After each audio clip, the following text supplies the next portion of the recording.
Welcome to Job Reinvented Show.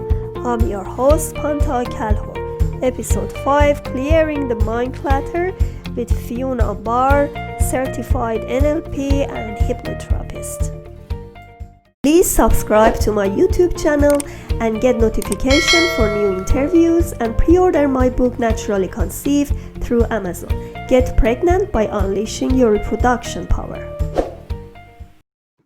Welcome everyone to Job Transitioning podcast, or it's better to say Job Reinvented. So today I have a very special guest, Fiona Barr. She is certified hypnotherapist and certified NLP from American Board of NLP and American Board of Hypnotherapy.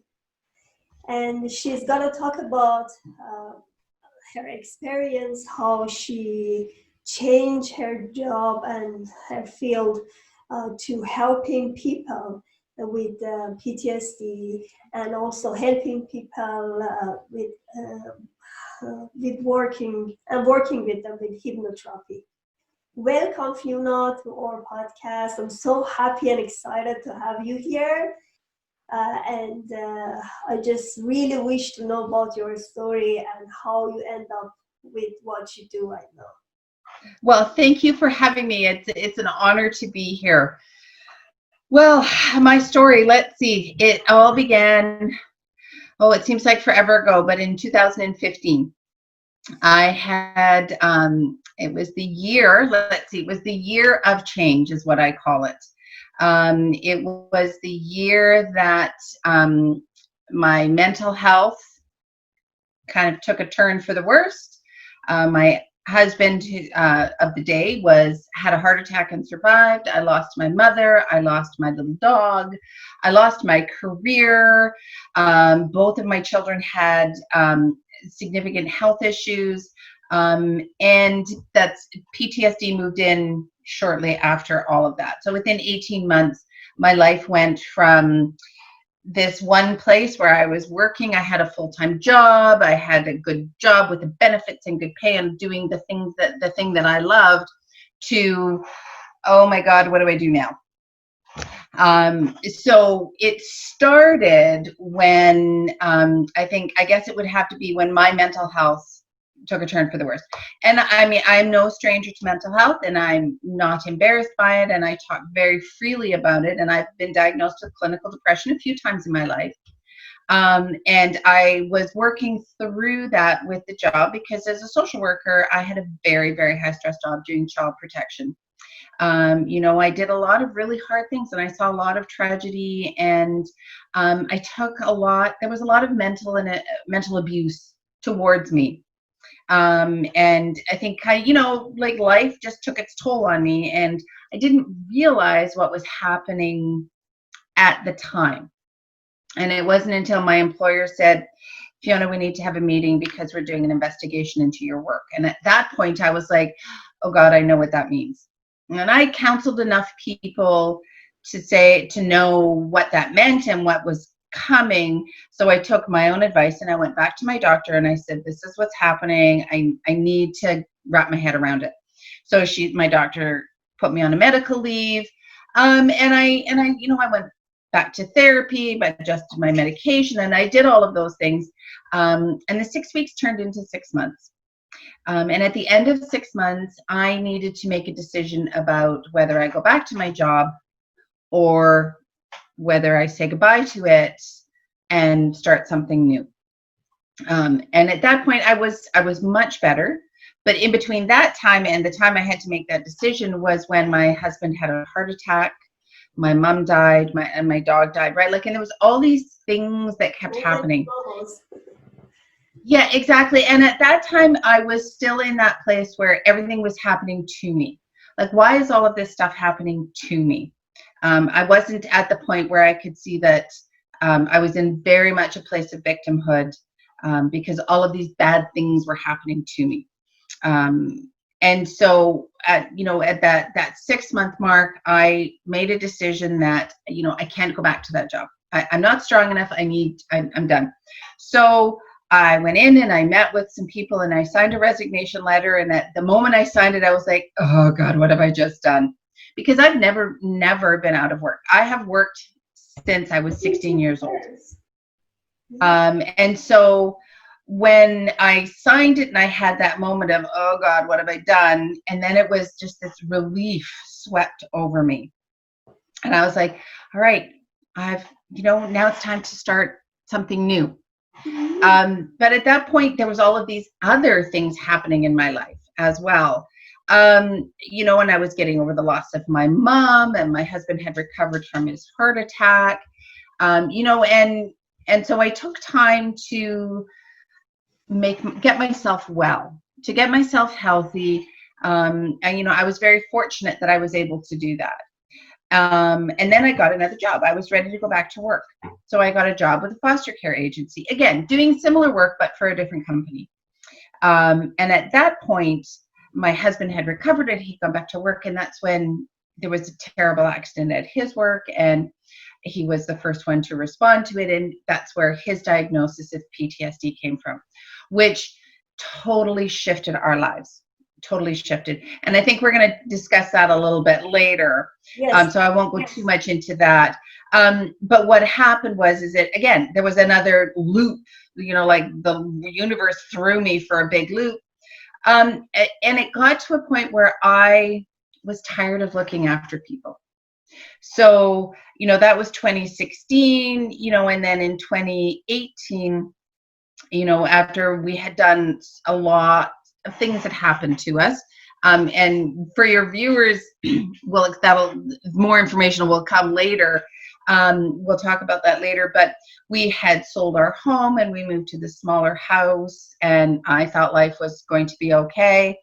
And my husband decided that he no longer wanted to be married. And I was like, okay. So, all right. So I was like, all right. And he moved out.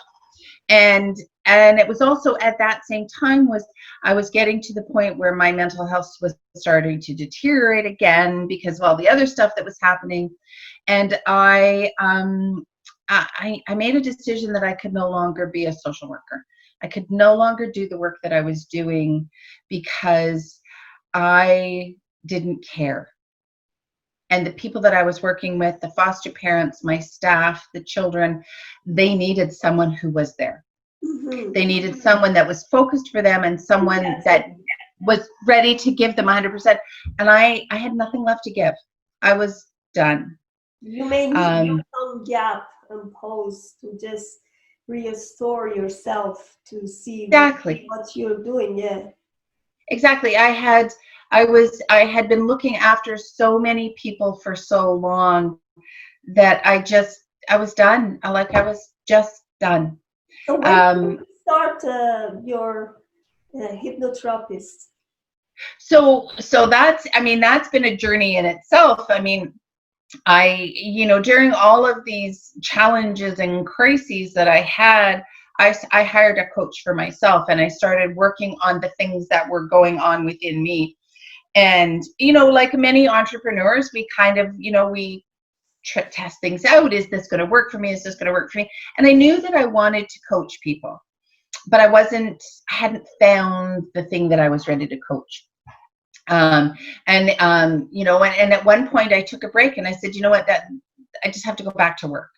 So I went back to work for a year. And then this past January, I saw a post on Facebook, who wants to know more about hypnotherapy? And I was like, oh, I think I do. And I reached out to the person, and we got on a call, and it was just like, oh my gosh, this is the thing that I want to do. Perfect. This has lit a fire within me. So it was the weekend of my birthday in January. We'd had a huge snowstorm here, and I trekked on my way down to Oakville. I was recovering from a terrible cold. And I spent 3 days learning this fabulous tool that is so powerful and that can be so life-changing. And I know that because I've used these techniques on myself, and I've used them with friends. And I was like, this is the thing that I really want to do this. Like, this is a spark inside of me. And then after those 3 days, I was like, okay, what's next? Come on, what's next? And that's when I took the NLP piece. I did that, and I did that piece, in May. And because, of course, with COVID, everything changed, right? Yeah. And so I did that piece in May, and learned more techniques and more ways to help people. And this has just sparked this fire inside of me, that seeing people who are stuck and seeing people who really want to make changes in their lives, and not that people, not that there's things wrong with them, right? Like, and I never see that there's something for everybody, but they get stuck, right? Like, and they know that there's something more in their life that they want. And so using hypnotherapy, we can do that. And using the NLP, we can use our own minds to make those changes. It's interesting, Fiona, when you talk about this change in your career, your face totally changed, and you feel more happier. You feel happier when you talk about this career change. And absolutely, I see when you start something more passionate, especially something you have experience in it, and you know that you can do it because you've been there 17 years for other people, helping them, so you knew that you're going to help people, but you knew that you didn't want to continue that job that you used to do for 17 years. Right. I think that's a great inspiration for everybody listening to you, seeing your face, that you feel happy doing whatever you're passionate about it. Yes. And I mean, I'm in my 50s, right? Like, I'm at the place where most people will be like, "Whoo, only 5 more years to retirement, woohoo!" Yeah. And I'm like, no, I'm just getting started. I love that. Yeah. So what are the 3 important tips for other people who want to start entrepreneurship? What are the tips of success for them? The 3 tips of success for I think is that you really need to find the thing that lights you up. You need to find the thing that sparks that fire within you. And like I said, I tried different things, and it was like, yeah, I really want to do this. Yeah, good thing, right? I can make money doing that, but it never really got me going. So that's the number 1 thing. Find the thing that you are so passionate about that you can never stop talking about it. It's, it's what you live and breathe and think, right? So that's the number 1 thing. Number 2 is you need to be ready to be brave and take the leap. Yes, exactly. Take the leap, right? Like, and recognizing and having the insight to say, I can no longer do the thing that I'm doing. Right? Like, I could have stayed at the job that I had, and I could have just, gone through the motions day by day by day, but it would not be of service to the children, to my staff, to the foster parents. It would not have served them at all. And it wouldn't have served me. So I had to make a choice, and I was just doing it. So I was brave, and I made the leap into the unknown because I didn't know, right? And so if I, I have very, very few regrets in my life. But if there was one thing that I would change, it would be that I wish I had known hypnotherapy back when I made that decision, right? But then again, all the lessons that I've learned in between, and I'm using my hands like you guys can all see them because I'm very much a hand talker. If I could, like, all those lessons that happened between the time I made that decision to leave that job and when I found hypnotherapy, lots of things have happened in my life. And I learned there's a lesson in everything. Great. So that's number 2. So finding your passion, being brave, and you need to have the support of your family and your friends as well. That's something that's really important. Because if you don't have positive connections and positive environment and support, Yes, exactly. Exactly. Exactly. Like, I mean, there are people who said, this is what I'm doing, and they don't have support from people around them. And then they have to find that support. And I think that makes life more challenging. It's not to say that you can't be successful, but when you have the support of the people behind you, it's like your tribe behind you, right? Or your family or your group or whatever you want to call them, right? Like they're there. And when you have a bad day, you can say, oh my God, this thing happened and I'm never going to make it and blah, blah, blah. But then having your people behind you, they can say, you got this. You got this. You can do this. How can I help you? How can I support you? Yeah. So those are my 3 keys to success. You're right, and vice versa. If other people around you are not positive enough and you listen to them all the time, you're gonna hold back from what you're passionate about, and you're never gonna go there. Never. Absolutely. Exactly. I'm so happy for you. You had this support and you had this 3 ingredients. Yes. Yeah. Yeah. Yeah. Yeah. I've been very fortunate. Yeah. What are the mistakes? What are the mistakes? Oh gosh, I've made a few. I have, I'm very open about that as well. I think the mistakes are, I mean, I'm not sure if you've probably heard of FOMO, right? Like fear of missing out, right? And so that's one of the mistakes, and I've fallen into that, and now I'm at a point where I can recognize that. So FOMO is, when someone is starting out, it's like, well, they can do that, so I should do it, right? Like they're taking this program, they've hired this person, they've bought this program, they have this computer, right? Like all of those things. So if they have it and they're successful, I should get it as well. But that doesn't mean that it's right for you, right? Like it doesn't mean that you should be doing that, but you're doing it because you're afraid that you're going to miss out. You're afraid that if you don't have that fancy computer with all of those graphics and all of those fancy things on it, right, that you'll never be successful. But if I have that computer, then obviously I will be successful. That's not true. I have a very basic computer and I do my things, right? Like I don't have like a fancy computer. I don't have an iBook or a Mac or whatever they call them, right? I just have a regular old computer. But FOMO, I mean, like that's one of those things that I fell into. On one hand, FOMO is good because you can use it in a good way. That you have a model, you want to follow her success shortcuts, and it helps you. You don't need to reinvent the wheel, which is right. Good. But on the other hand, you shouldn't compare yourself while you don't have something that others have. Right. And that's the flip side of FOMO is, right, it's like I don't need to have what they have to be successful. Exactly. I just need to have me.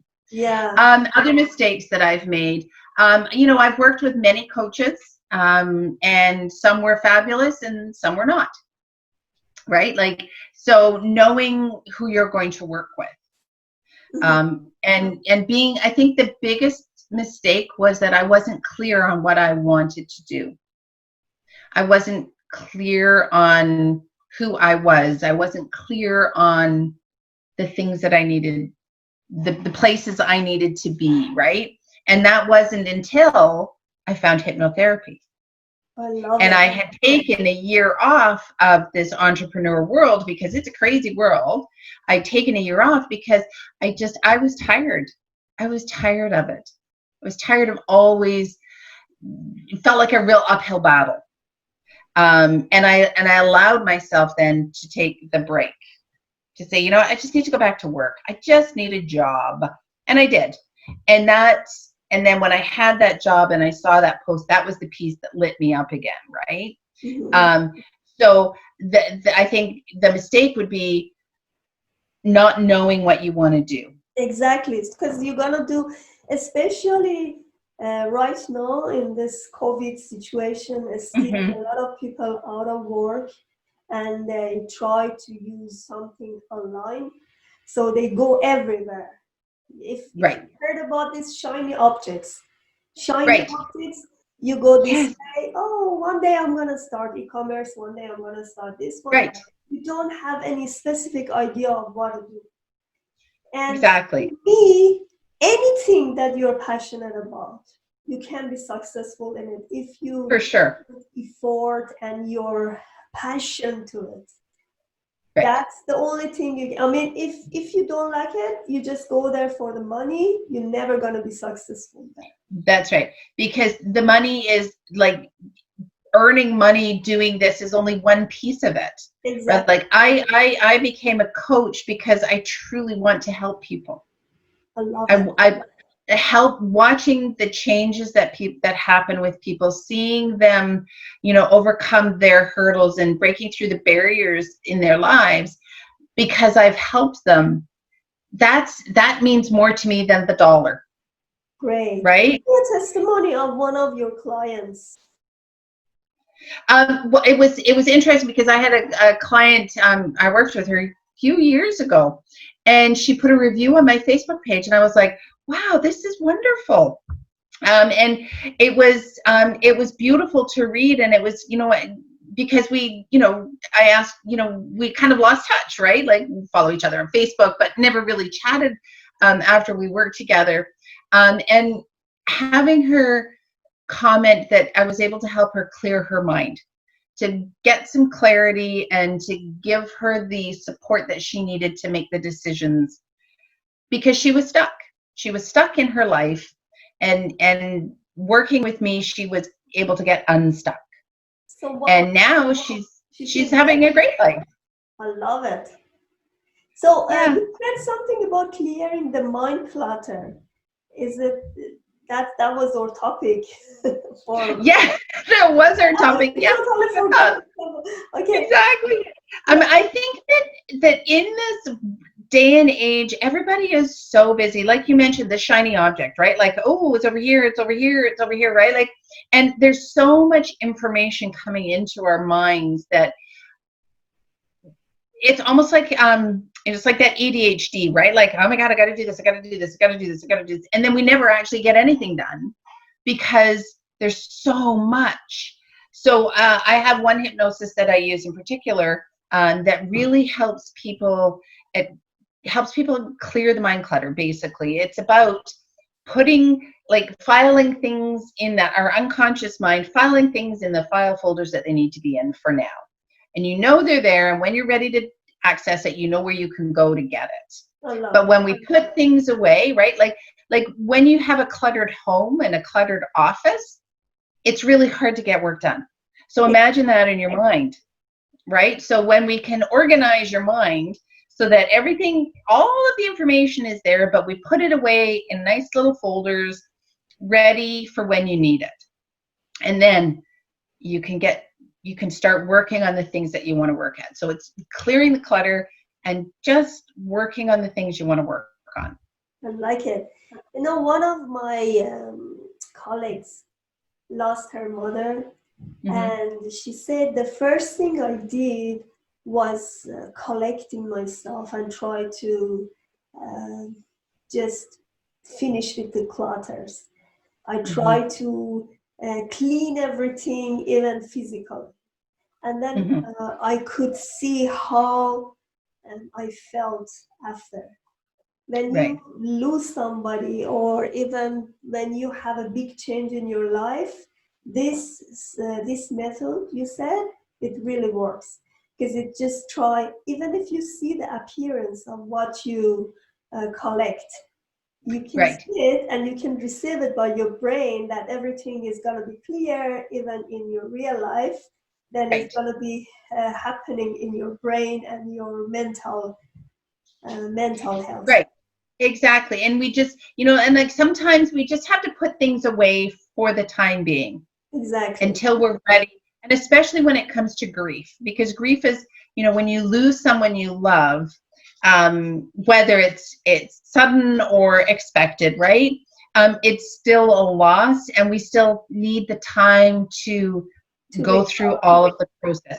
Things like your colleague, cleaning up the house, organizing, getting rid of clothing, all of those things can become so overwhelming for people that if we can organize it into, okay, today I'm going to do this and today I'm going to do that, right? And so it's one step at a time, and it really helps with that grieving process. And it's very much the same when, I've got this project to do and this project to do, and I want to do this and I want to do that. Oh no, by the way, I have to feed the dog and I have to buy groceries and I have to do laundry, and, and life goes on.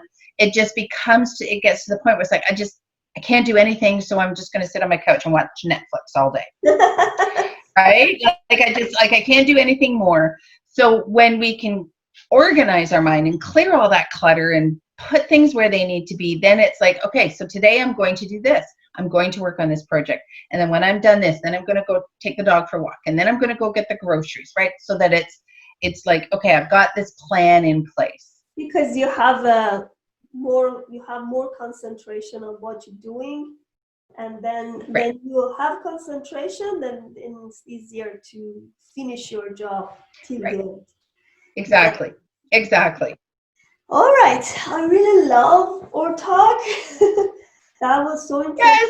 Yes, as you can tell, I love to talk about this stuff. Yeah. And, it's so inspiring seeing your face shining and talking about your passion. And this is very good for other people who want to start entrepreneurship and are always afraid to step into their real passion. And I hope my audience love it. I'm sure that they're gonna love it. I love it. Yes, I'm sure. Yeah. You have your website and link. I'm gonna put it there for my audience to. Yes, for sure. I will post it. Where would you like me to post it? Okay. In the chat box? Do you want that there? Google form. Oh, you've got the Google form. Yes, you do. That's correct. I have it in your application, then I can put it in my website later. Perfect. Thank you so much, Fiona, for being here. Thank you so much for having me. Yes. Bye. Bye-bye.